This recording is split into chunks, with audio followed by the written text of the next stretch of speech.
Good morning, good afternoon, and good evening. It's a great pleasure to do this webinar. I've been looking forward to a long time. This specific webinar is with Dr. Peter Lukker. Dr. Lukker happens to be our Chief Learning Officer for EON Reality. He began his career at UNSW, University of South Wales in Australia, where he worked for 20 years as a lecturer, then Associate Professor of Higher Education. He held the position for 2 years, also the same position at Newcastle, after which he spent more than 10 years as the head of teaching and learning for Nanyang Technology University in Singapore. There he helped bring the university to a ranking of 86 in the world to a ranking of number 11. We are very honored not only to have him as a guest today, but also as our head of learning at our company. Other than this, he's been also working as an educational consultant in the past for Singapore Ministry of Education, Singapore's Wealth Management Institute, and for universities in multiple countries, ranging from Malaysia, Hong Kong, Brunei, Oman, and South Africa. His research interests are in the area of scholarship of teaching and learning transfer, and student assessment. Dr. Lukker has also won many teaching awards at the local and national level in Australia. Now, one of his main aims in life is to revolutionize the way we educate. And when I recruited Dr. Lukker, Peter, I will use Peter from now on. I remember that. By the way, welcome to this. Thanks very much, Dan. Thank you. And I would like to start by saying that when I convinced you, which was not that easy, but not so difficult either, what drives you now when you had such a successful career for such an esteemed organization? What was the thing that drove you to an interest to pursue now a career with EON in the commercial arena? Well, to begin with, I can see that times are changing. And during the time that I was at NTU, we looked at a lot of technology. We changed the way that things happened at NTU. We changed all of the classrooms. We changed the sort of system of teaching to a more flipped classroom approach and so on. And I remember my first encounter with EON and thinking, okay, this is kind of exciting. And I can see, I had seen other examples of augmented and virtual reality, but one of the problems, of course, as we know, is that it was very niche. You know, it didn't have widespread use. You'd have somebody in a room who was working away at creating applications, but it couldn't be used widely across the university. It would only be used in one, basically in one subject. And so when I saw EON, and I remember going to one of the seminars and having a bit of a play and thinking, okay, I think this is quite interesting. And then at that stage, I didn't know that I'd end up, working in EON, but my interest kind of snowballed because I like the idea of mass usage. To me, there's no point unless you can do that. I'm not into privileged education. I want to see education that is available to everybody. And so when I saw the EON platform, I thought, okay, I like the fact that I can just pull my phone out of my pocket. I still think that's cool. I still, every time I kind of do a presentation to anybody about the EON platform, one of the things I talk about is just pull the phone out of your pocket and you've got it there. And I think that's probably what really attracted me to it. The other thing is I like moving forward, to be honest, and new challenges, new things. 10 years ago, I could never have guessed that I'd be working in an augmented and virtual reality company, and not at all. And so I like that idea. I like the notion that, I'm doing something that I couldn't in the past have expected to do. So yes, we share that passion. Thank you so much. All of us, I think both you and I, we've had the pleasure to travel together throughout Australia and exchange a lot of these thoughts. People, I think, always believe that they live in a special time where transformation is more than ever, right? I bet you that during the Industrial Revolution in Manchester, they thought so. I bet you when Henry Ford came up with his vehicles, that they felt the same, or the computer came about. But I must say that I feel that we are now in a special time, and it is an accelerating exponential accelerating curve. And of course, the big question is education, because critics towards technology such as XR or artificial intelligence says education hasn't changed much in the last 180 years. What's your view on this? And how do you agree that we are in a special time? Or do you think, are we in for a rapid change, a slow change? How do you see this playing out? Are you sure you want to ask me that question? Because I'll probably talk all night. No. I mean, we are here in a long format. We have a whole hour, so the question is yours. Okay, so to begin with, I would go back to Wordsworth, actually, who, and I'm not going to get this quotation right, so I won't try, but he talks about, as a result of living through the French Revolution, he talks about what he calls spots of time, where there's a more concentrated change than at other times. And so I do, I've been alive long enough to know that there are revolutions and revolutions, in a sense. I have frequently said that since the 1980s, we have lived through an extraordinary revolution, which is the digital revolution. It's extraordinary.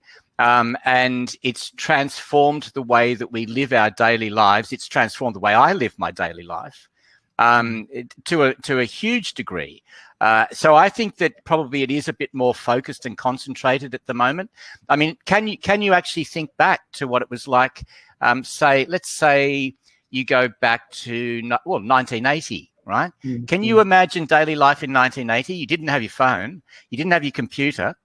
Internet. There's no internet. You didn't have. You only had ATMs, I think, in those days. I can remember traveling overseas, and the only way that I did my PhD study in Cambridge, not through Cambridge University, but I did my research there, and at that time, I was only able to, call up if I put lots of coins in the phone, or I wrote home. So longhand, that makes me sound like I lived in Dickens' London, but actually, that's only 40 years ago. And since then, our daily lives have changed. Not only that, but the way that we access information has changed, and the distribution of information is completely different. I remember realizing this one day when I was out with a camera, and the camera stopped working, and I knew that this was a camera that was difficult to fix, and I thought, what am I going to do? And immediately I thought, I'm going to have to try and find some kind of specialist to fix this camera. And then when I went home, I discovered, I went onto the internet and looked it up, and I discovered that these cameras actually don't focus very well if there's any mark on the it's a rangefinder, so on the front of the rangefinder window. And I thought, oh, maybe that's it. So I wiped it off, and sure enough, it worked. Now, that's a very tiny story, but what it taught me was that the nature of expertise and access to knowledge has changed. Had that happened to me, say 15 years before, I actually would have had to go somewhere to get it fixed. But because of the nature of the internet, and because of the nature of what you would call dispersed expertise, in other words, everybody's got something to contribute in a way, immediately I could look it up and find this small detail and fix it myself. Now that's a shift. And so getting back to your question in terms of education, yes, it may have been the same for 180 years, but that's a problem. And I think it's time it change, the reason that it's a problem is because that kind of formal education that probably you and I went through as well, is one that belongs to an age of a certain kind of conformity to begin with. And it also lacks a degree of creativity. Yeah.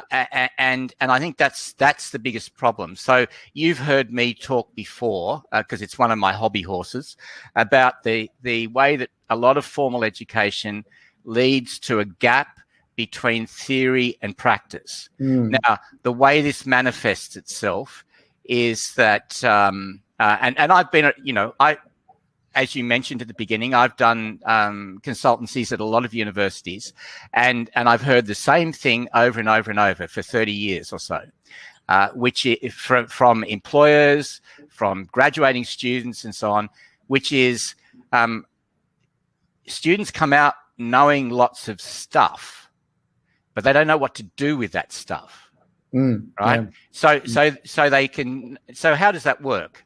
And what needs to change? And I think this is where we get to the value of augmented and virtual reality. Let's take an old-fashioned, or the kind of environment you and I probably learnt in. We went to a lecture. Yeah. And in the lecture, we'd have, I don't know how long they were at your place, but we had 55-minute lectures. Exactly. Yeah, 50 minutes. Yeah.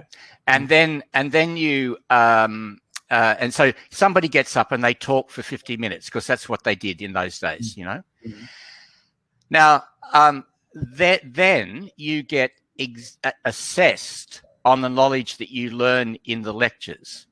Now, one of the problems with all of that, to me, is that, first of all, somebody standing up in a lecture and lecturing to you all the time is actually giving you what we call secondhand knowledge. In other words, knowledge that has already been processed. It's already been selected by the person who's teaching it to you. It doesn't involve what I'll go on to talk about, which is first-hand knowledge and exploration. And the worst thing about it is that the assessment is based on that second-hand knowledge as well. So it's what I call a kind of closed circuit. In other words, the knowledge doesn't come directly from experience of the world. Yeah. And it also doesn't go back into being applied to the real world. So it's kind of hermetically sealed, really. One of my biggest aims is to break that seal. Right.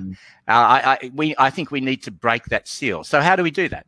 And this is where I think that augmented and virtual reality and the EON platform in particular, from my point of view, because of its usability, comes in. So you from augmented and virtual reality, what you can do is to bring back that first-hand experience, right? You can explore, you can look at something, you can see it in a context, you can drop a model onto the ground outside. Like we've got a lot of those where you can, you can put a tank or a truck or something like that outside. You can experience it at full size, or a building. You get that sense of its weight, of its volume, and all of that. You can go up close to it, you can move further away from it, you can walk inside it. So in other words, you're getting that kind of first-hand experience, but that's not enough by itself. You have to have that plus the ability to analyze it. And this is where I have said before, the design of the platform is so important, because you're getting the first-hand experience, plus you're getting the ability to derive the knowledge from that with the tools that enable you to analyze it, to blow it apart, to look at it and inspect its parts and all of those kinds of things. So in one little package, you've actually got the ability to bring back the first-hand experience, this first-hand sensory experience, plus have the, what I call the second-hand experience. It's not just me, other people do too, but, the second-hand experience as well. And I think that together with the ability for students to explore, because what we've taken out of education so much, we've sort of battered it out of people, we've lost the ability to explore. Now, you and I both know, you and I are both explorers. Yeah, I I know what you do. Yeah. I know what you do on the weekends, and you know, you explore, and so do I, because and I would say that that's our natural way of being. You know, in other words, it's allowing our curiosity the space to operate. Yeah. Right. And that's one of the things that I think a lot of formal education has knocked out of the process.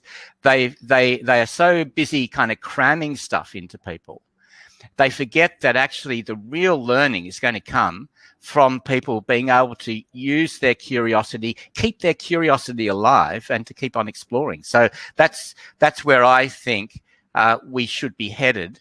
And in fact, in the light of COVID-19, I think one of the things about COVID-19 is that it's actually told us that we really need to make these changes. We should have made them a long time ago, but COVID-19 has served as a kind of catalyst, I think, for that. Yeah. Now, I very much right, and I like the way you approach the problem. And it was actually, we've spoken a lot, but I think today you disclosed a fresh view about the encapsulated world of learning and the necessity to open it up. The next question I have for you, in fact, because just to help our audience a little bit, a lot of them have maybe not seen the product launch we had yesterday with what the new platform entails. So if you don't mind, I was planning to share 1 or 2 small videos as a lead to my next question. So yep, sure. So the first one I will do is because I see on the chat box also, I already start getting questions. So one question that we have is, so the first video is, what can you do with this platform, and how, so just in a snapshot. So I'll start with that video first, and then I'll get your comments on that, after which the second question was about the process. What's the process to achieve this? And then we'll come into we spoke a little bit about the illuminated world, right? How you link the physical world in a context. And I want you to develop a little bit your thoughts on that. But let's start first with the platform. So fasten your seatbelts, because this is something that will be a bit without much verbal aspects, but interesting, I hope. Thank you.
Okay, so that was a samba video. I would say something that suits very well in Rio de Janeiro, perhaps. But still, it was, I guess, a snapshot of things. What would be your comments? Anything you would like to comment or highlight with respect to this short introduction of EON-XR, the platform? Yeah, one of the things that I think is terrific about the new release is the increased ability to provide multiple contexts for learning in a number of different ways. So the ability to bring things into your environment, for example, is just fantastic. And I mean, I'll talk in a minute about why I think that's important in pedagogical terms, but just the sort of fluidity. Okay, that's a word I'd like to use. There's a kind of fluidity about this that perhaps wasn't quite there in the past and is there in the new release, to move from scanning to then placing objects in the environment and so on, the ease of scanning to be able to do that, the ability to have 360 environments with things in it and so on. All of that, I think, is just fantastic. It gives multiple possibilities, again, for Dan, for exploration. So, you know, if you're somebody who likes to play with these things, and frankly, I think most people are, then you've got endless possibilities. But it's also, of course, got all of the tools within it for learning from it as well, and communicating with people about what's going on. So I think all of that is fantastic. And going to the sort of pedagogical part of this, I mean, it looks great too, doesn't it? Yeah, it does. Really, I mean, it looks great. You know, one of the a few years ago, I was doing a little bit of work in South Africa, and part of being there was I reviewed a book that was really based at the University of Cape Town, and it was talking a lot about what it is that keeps South African students at university, and what you know, what reasons they might drop out of university or not stay in higher education. And it was a really nicely done book with some good analysis in it. One of the things that they said in there, and this really struck me, was that one of the reasons for dropping out is that students see a separation between the daily lives that they have, and what they're learning at university. So in other words, it's like what they're learning is too abstracted from the environment in which they live. And many students find that tension too great. So, you know, they drop out. So you know, part of the purpose of the book was to suggest that, and I've read a few things in South Africa related to this, that there's a real need to make learning relevant to the environment in which people live. So the question then becomes, how do you create that? You know, how do you actually facilitate that kind of thing happening? Because it's also a little bit about maybe we could say democratizing education. Maybe we could use other terms as well. But it's a way to decenter it from particular cultural centers.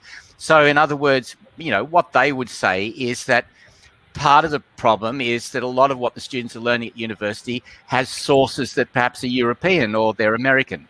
What they need is to be learning those things in their own environment. And I think that's the case in a lot of places. So again, the question, how do you do it? Okay, so here's a solution, right? Now, one of the ways in which you can do it is to use 360 photos. This is one of the easiest ways for students themselves to do it. And examples that I can give are students in an environmental science course who are required when they go out on a field trip to come back and submit a field trip diary. Now, I know from somebody I know doing environmental science that this is a very difficult thing to get students to do. So,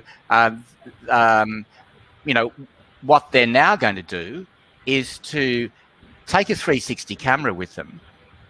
They use that in the environment that they're on the field trip. They upload a string of photos to the platform, and then they add all of the information and submit that as their diaries. It's beautiful. It's easy. Sorry to interrupt you. I apologize, but just so you know, I don't know.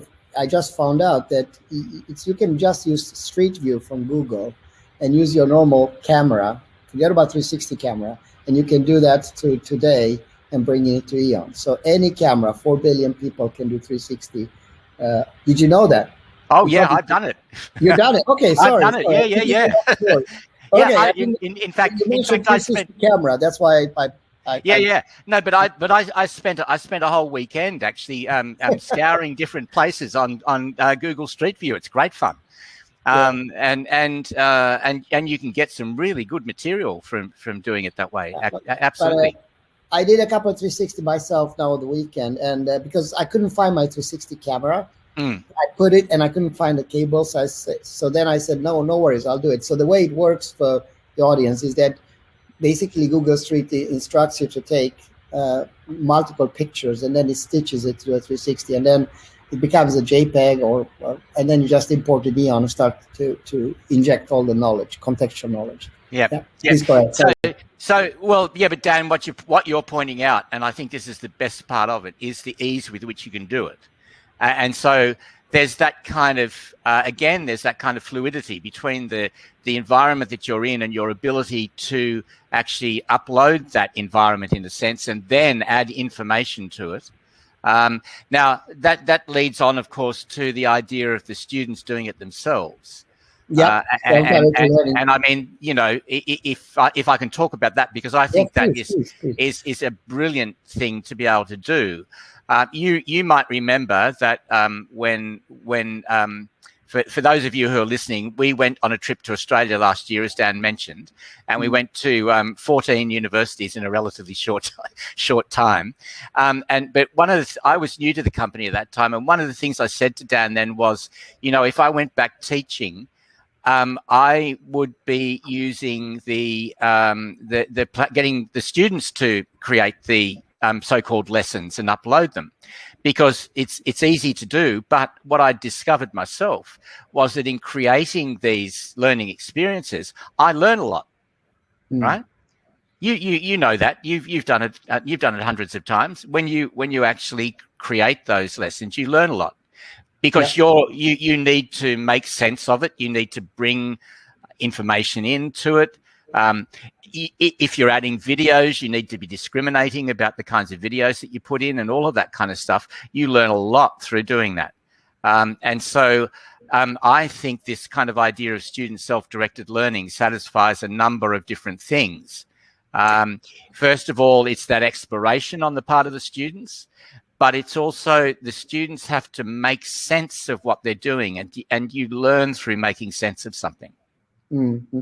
I see a lot of benefits, and I think what I'm most happy about is the reception among faculty members, because oftentimes, especially during the pandemic, there's been a tremendous stress put on faculty members. They had overnight to change everything they've done, sometimes for decades, materials to adopt to Zoom and other things.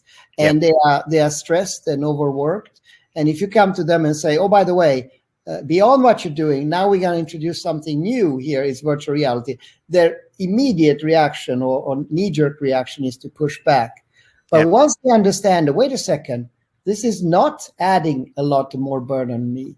This is enabling, because they quickly discovered that Zoom loses engagement. You lose that engagement when, you can basically put on a button here and watch videos on the side, mute myself, and there's no engagement. But with this technology, you get A, the engagement, and two, it's almost like Karate Kid. It's a reverse, because instead of they doing the heavy lifting, the students has to learn by experiencing, and then they get feedback of what they understand and can help to guide them. So it gives an enhanced role to the faculty member. It achieves engagement, and at the same time, it creates a much better satisfaction overall for both parties. So that effect was something I didn't think about, but it became clear for me. So. Yeah. I mean, an interesting way to talk about it, Dan, I think, is to say that the platform provides the means of actually achieving certain kinds of modes of learning that we've always wanted to achieve. So first of all, there is that, what I've just been saying about it involves exploration. I want to see students, if you look at little kids, before they've actually encountered formal education, they are curious and they explore. and then we start putting them in lines, and we knock that exploration out. But in actual fact, the greatest things that happen in the world come from exploration, right? Yeah. So from the scientists and so on who are still doing a free play in exploration, but for a lot of people we knock it out. So I think this self-directed learning thing, it involves that, but it also provides the opportunity for students to teach each other, for collaborative learning and so on. So for example, at the University of Business and Technology in Kosovo, they not only build the lessons, but they share them. And so there's that sense of evaluation, of peer-to-peer learning. And, the research, frankly, points to the fact that students probably learn more from each other than they do from us. But that's not a free-for-all. That actually means you've got to have a structure for that to happen. And I think that the platform provides a structure for that. It provides a structure for what I would call guided or scaffolded exploration. So, in other words, because you as a let's suppose you're a teacher and you're creating a learning experience on the EON-XR platform for students, your responsibility is to create a sequence of activities for the students that will actually be structured in a way that encourages them to explore. Yeah. Right. Yeah. And that's what I love about it. That's something that I really like. That plays right into my view of how the education should happen and what teachers should do, which is to create the structure. Einstein said, I never teach my pupils anything. I just provide the environment in which they can learn. Right? Yeah, that's amazing. You get the point of that with it. I absolutely get the point. When I think about our platform, sometimes I think that what it is, it's a sandbox, right? Really, going back to 4 years old, right? You provide a sandbox, and a 4-year-old will start creating things, exploring things, or a piece of clay. Yeah. Listen, I do want, there's one topic, talking about exploration and what we do on weekends, you and I, because we are curious. A lot of things happen also by accident. One of the best inventions have happened if you look at why something went wrong, and then that opened up. And I've been fascinated for many years, because when we started the platform, the idea was pretty simple. Was let's try to create a platform that enables 3 things, okay? Capturing data from the real world, whether it's through scanning or CAD data or 360 or whatever, or you use a big library that someone else has created. So you can do, and then bringing that environment and bring it to life, interaction, annotation, injecting knowledge in it, etc., and then publish it both in virtual reality, augmented reality, mobile. That was the whole idea. That was it. And the idea was that you can learn by doing this, train and perform better. But by more or less by accident, what we realized, and I'm going to show you a video soon, is by creating that capability, when you scan, for example, a room, and then overlaying the physical room and the digital room on top of each other, the one that you reach. So you create the digital twin, you inject a lot of knowledge into digital area, then you overlay it over the physical room, and then you hide the physical, the virtual room. So all that remains is the physical environment, but with this knowledge injections at the right spots. Yes. And now suddenly you have what I call an illuminated environment. Yes. Because inanimate objects like sculptures can suddenly be bursting with information, knowledge, instruction, step by step. Yeah. So that was, to be honest, more or less an accident, because we didn't think about it. But all the features that we have created for the digital world, such as the ability to identify, locate, create quizzes, 3D instructions, are now applicable in your real environment. Yes. So that I find fascinating. And my question to you, I suggest we look at the videos just to make sure that the audience gets what we're talking about. Sure. And then I would like your thoughts on how do you think this could play in education concretely with in different segments. So why don't I share my screen? Just bear with me a second. And I'll share 3 videos. And just to make it sure, to be honest, you're talking about a weekend. This literally was produced over the weekend by myself, just playing around with the new version. So here we go. So the first is to create, step 1 is to create a digital twin. So let me so what I've done is I scanned this object, and I'll show you all, this room, and then I start implanting various knowledges in it. Let's look. So that's the scan. Lacquered food container with handle. So now you see woven bamboo thread and coated with virtual red, world black, and green lacquer. With information in various language. You see that the objects, you can see the annotation popping. You can see the African version of crocodile there.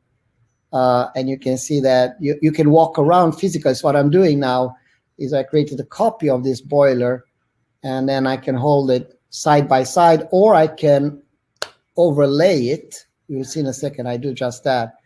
And then I can start putting my annotation with instruction of how to operate, repair this device. And last video here, it's about doing the same but doing in my security room.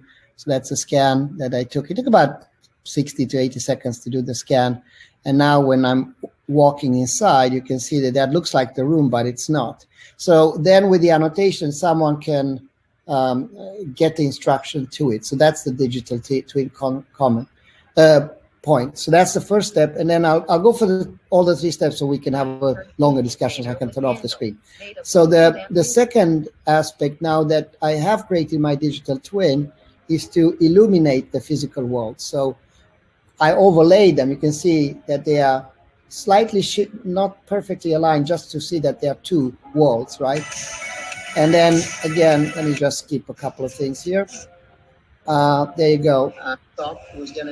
So now what you see is that I am doing an instruction. So I had this God's eye view on the scaled version of that room. Then I push a button so that it becomes 1-to-1. And this goes from the virtual world to the physical world. Let's look. First stop was going to be some number of mechanical devices. See a crocodile, handmade crocodiles that I use for the atelier. One is drilling, and the other one here that you see has to do with, it's a DC motor for polishing stuff, and reliefs are created. So I hope you're going to enjoy the tour. So that's the second one. And then the last part of this is to share it with someone else. So I am walking in my physical room, and my colleagues from, in this case, Sweden, are also able to do it. The way they do it, they just go into the meeting and they physically walk in their environment, but they can still look under my table and explore. Let's look.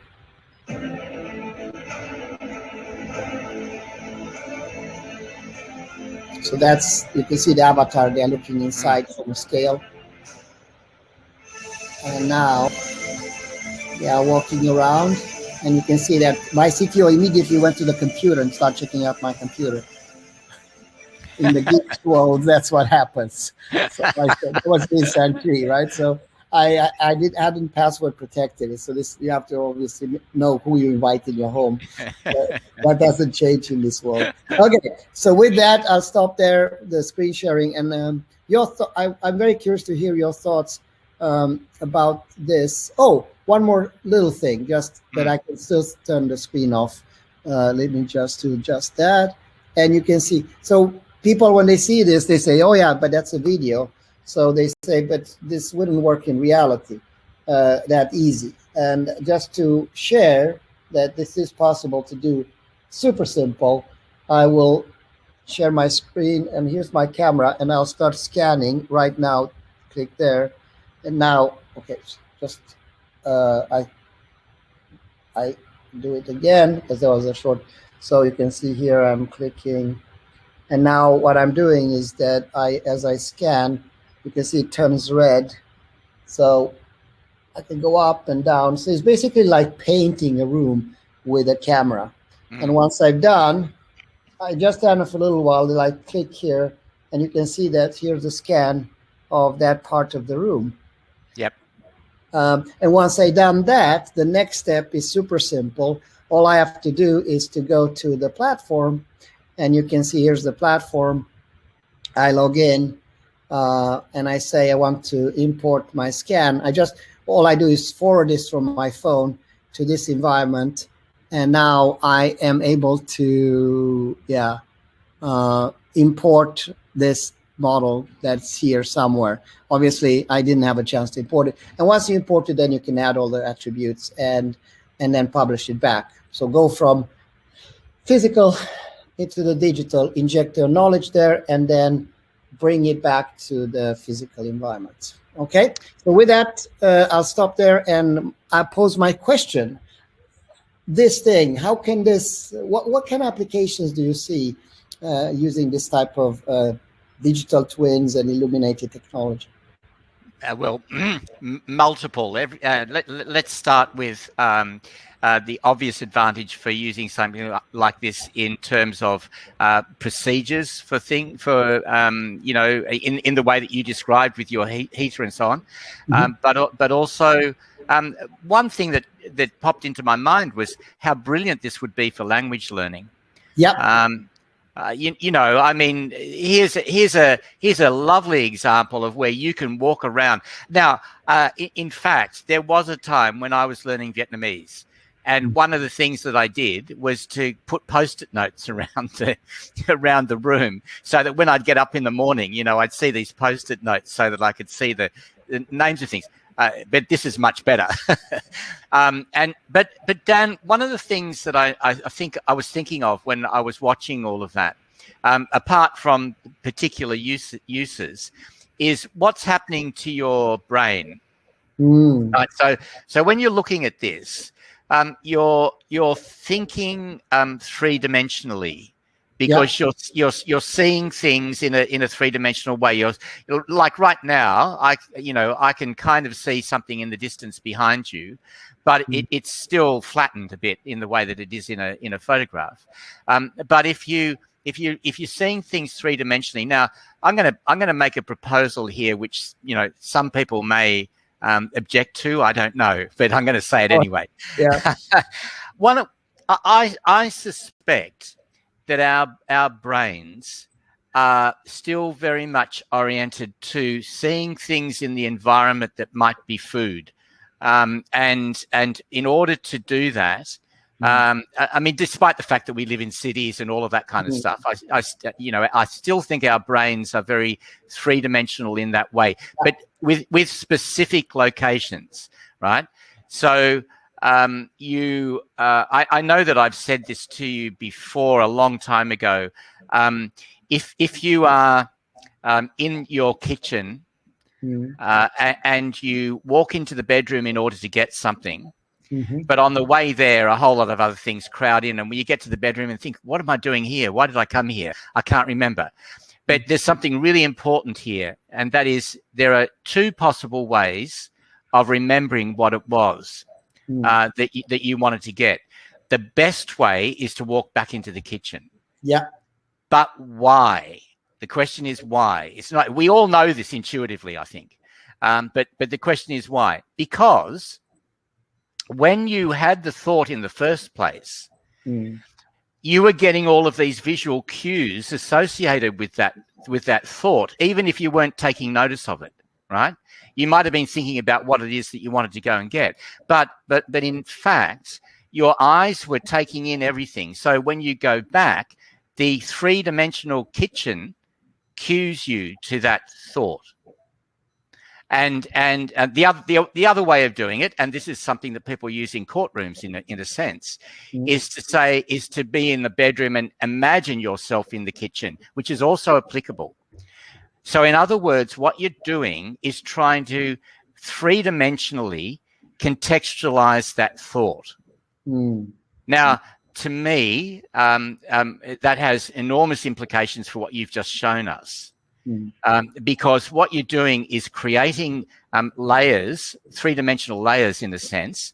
You're associating the three-dimensional with the learning, and with the digital twin and so on. So in other words, you've got an environment for it. There are all kinds of possibilities for it. I think for laboratory work, for language learning, as I said, and for procedural work as well. I mean, there's in fact, you know, I haven't actually exhausted the possibilities by any means. Give me a month, and I'll I'll come up with a few more things. But can I just say, because it's so interesting to talk with you, because my mind is exploding. So 3 things that came to mind when you just talked. One was my favorite one, Confucius. Like I hear, I forget, I see, I remember, I do, I understand. That's one. And that's going in a few hundred years. But then I was going back to Native Americans or just Cro-Magnon starting in Africa. If you look at what happened in the learning process, and I'm not talking only about cave paintings, I'm talking Native American dances, right? The buffalo dance, where you're enacting, the buffalo is there, and you are actually enacting the whole process and the technique to perfect. That's nothing else than a 3D recording, right? They didn't have movies to do it, but it is 3-dimensional, it is physical. Drawing that is an abstraction layer already. Writing that down is a further abstraction layer. So the further we go from the real experience, the less points of our brain that we can connect, right? Because suddenly when you doing the enactment, this 3D enactment of how to kill the buffalo with a spear and whatever, then you have the sounds, you have the tactile movements, you have even the smell maybe of the fur, because you have the fur over yourself, and that becomes a very complete experiential learning, and you're doing it. Absolutely. You're doing it. So of course we don't do that, but what we represent here has definitely the site, it has the space, the spatial experience. I think is super important. Yeah, I really believe that we will move very soon from YouTube videos. They are very compelling, but there will be spatial experiences because those will be enabled with the new glasses. I think also the sound of hearing it at the same time, because my little understanding of how our brain works is that you don't store all the things in one place. You store it in different locations. So certain locations the sound, certain locations the smell, certain locations the sight, and your capability to understand, remember that is the more anchor points you have, if you will, in your brain, the more and they connect with each other. Yeah. Yes, that's right. I mean, another thing that I was thinking too, Dan, while you were showing the video, is once again, I would see this as a learning experience in terms of creation. So here's a really great opportunity for people to create. We did meet with an art school in the UK one time, and we got onto a really interesting conversation about the possibility of virtual exhibitions where students actually try out different environments to place, different art objects and so on, and that the art object itself is changed by the environment that it's in. So that if you see a particular object in one environment, it will take on a different meaning if you put it in another environment. And they loved the idea of, being able to explore this kind of thing. This is clearly an example where you can have multiple. You can overlay environments with the art and so on in all kinds of ways. I just think there are lots of possibilities for it. There are. I was talking with my wife, and she loves orchids, and we have a small orchid garden here, not too far. So one of my assignments today, when I'm done with work, is I've scanned the orchid garden, and one particular case when we leave for vacation is how you water the different plants. You can kill an orchid very easy by watering. Yes. So what I'm going to do is when I scan it, I'm going to actually do annotation with small instructions. So all they have to do is open their phone and follow the instructions. That's great. That's one. And the second thing, I'm going down, it's foggy now, but I'm going to go downstairs here to the village I live in an art village that was founded in US. It's called Laguna Beach by 300 drunk painters and sculptors. It was a bit like France in the 1920s. And we have 300-400 galleries. We have more galleries than we have restaurants and sculptures. So what I'm going to do is to create this virtual experience. That's my idea. I'll show you in a couple of days. So when as I said, I'm pointing at the sculpture, I'm pointing at a pavement, I get information about that because my hobby is history, right? So can I go back in time? Can I have the guy from when they formed the city? There's a famous Danish guy that he done a sculpture of. Can he guide me? Things like that. Create that blended environment. And I wonder what that will do to our brains, because we are opening the Pandora box somehow, right? Where very soon, and I noticed this when I spend 6 hours in a mixed reality environment with objects that do not exist, but I'm so concentrated that, and I turn off my AR device on my phone and the objects are disappeared. I feel this feeling of who stole my cheese, right? Me, my brain, these objects, these augmented reality are after a while as real as physical objects. And in fact, they are more interesting because they contain information. I can never talk with my toaster, right? There's no information with the toaster. I can you can try. You can try. But listen, I will have next week a conversation with my toaster, because all I do is I connect it with in the injected object. I build all the information about how to do exactly the medium toast, and then I can start using text to speech to inquire. Maybe in the next release we embed Siri, so you can ask any question you want except the second law of relativity. But my point is, inanimate objects that we came to expect are not containing information will very soon contain information everywhere, right? So I'm not talking, and that's happened not because of EON.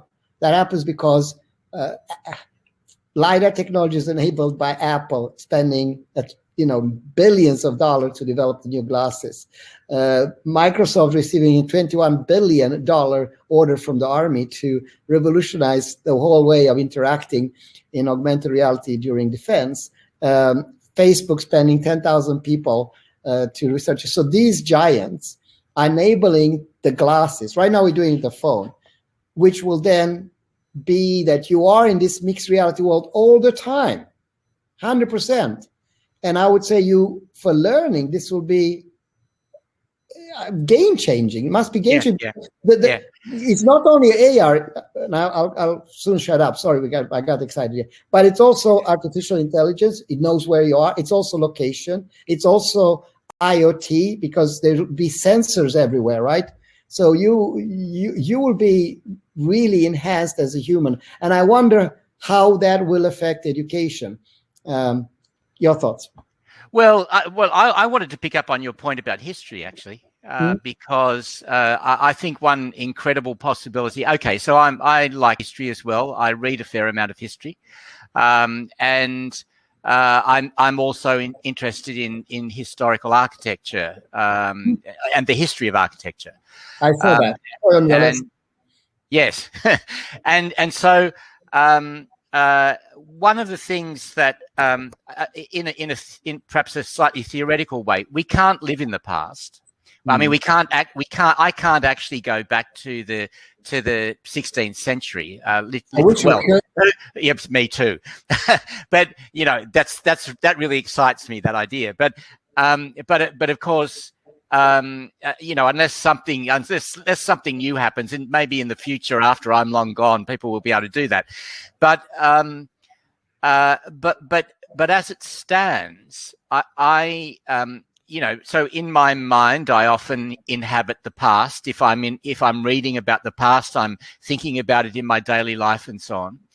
But what's exciting about this is that you can accept that you're in the modern world right now, but you can have an overlay of the past, and you're actually living in it. You're living in that overlay, or that interaction between the two things. That, I think, has just fantastic possibilities for understanding, and for great experience. In fact, I think what I'd say, Dan, is I don't think we've explored the possibilities. So sometimes the technology comes along, it's got all kinds of great stuff going on in it, but we haven't yet fully worked out the value of that. And the next job for us is actually to see how we can make value out of that. And I think that's important. I can remember one time. It would have been about 2008, I think. So, and I tend to be somebody who has sudden kinds of. I see something that I probably should have seen before, but it just suddenly comes up. And I was on the top of a bus, and I saw a building an old building that I hadn't noticed before, and it was particularly beautiful. Mm-hmm. And I thought, I need to know about that. And I had my phone, so of course I was able to find out about it. Now, I've done historical research in the past. So going back to the 1970s, I did some historical research, some of which has got published.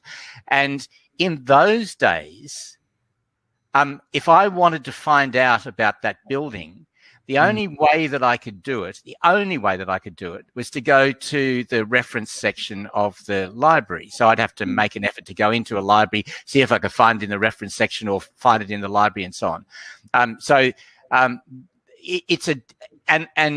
if it was just my ordinary everyday curiosity, I might not have bothered to go into the library to find out. But now I could actually get this right here and then. There, So what I'm suggesting is that in terms of history, what you showed us before, and in terms of learning language, what you showed us before has just fantastic possibilities, I think. For being present. I love to travel, that. So travel and history kind of, in my mind, go together. And I remember first time I came to Rome, and my father and mother gave me an ice cream in Piazza, and was at the Piazza where you have Pantheon on the, and I was eating this lovely gelato, and I was thinking, because I have this vivid fantasy, and I was thinking, this building has been there for more than 2,000 years, identically looking, and survived all this. Imagine if I could somehow create a video. I was thinking 8mm video at that time, because there was this 8mm camera. So I have 1 second for each year. Yeah. I can then create the movie that's, 1 second, that's 2,000 seconds plus, right? Because that was, I don't remember when it was built, but it was probably 2000. Just about 2,300 years, right? It's 2,000 years, yeah. Not 2,000 years. So 2,000, that's almost, what is it? It's less than an hour, more than half an hour movie. That would be amazing. And now with this technology, you will be able to recreate that. So that is very exciting. So I know that you and I, we've now spoken for 1 hour, and I have a hard stop soon. But I would like to say something something that we should challenge ourselves and also challenge our partners and friends. So start capturing local knowledge, right? We are launching a competition now, and we have around, I think, almost 900,000 licenses sold of this new platform. And we have places in everywhere from Harare to to Latin America, to Honduras, to America, to Australia. So imagine now doing this competition where we challenge ourselves to capture our local environments, right? And share those environments globally with each other.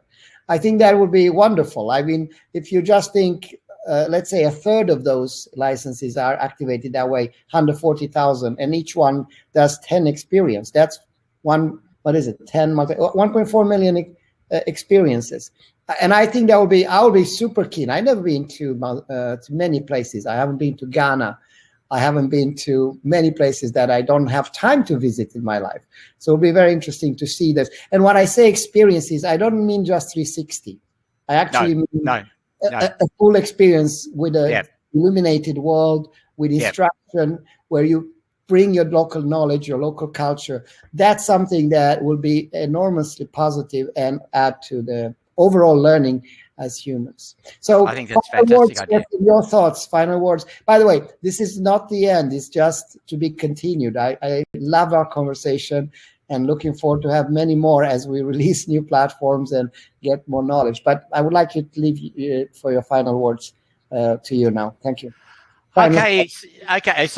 So my final thoughts are that we've got a lot of exciting things to explore in the future with what has already happened with the platform. Like I said before, I think we look at the possibilities. We keep exploring the possibilities. I think the future of education is definitely changing, and this is part of the direction we have to go in. We need to blow apart some of the old ways of doing things, and particularly now COVID has shown that some of that's just not going to work for people anymore. Yeah. And so this is very exciting. My main message is picks up on what you just said, Dan, and that is about people's local contexts. Capture the world. Yeah. Let's capture the world. Let's do it. On that high note, and I promise I'll lead by example, right? So that's what, I wish I had more, there were more hours, but by Monday, I promise to do at least 20 more experiences. On that high note, thank you so much, Peter. It's been a fantastic dialogue. Thanks, Dan. Thank you. And have a wonderful evening there. Good night. Take care now. Thank you very much. Thanks. Bye. See you. Bye. Bye.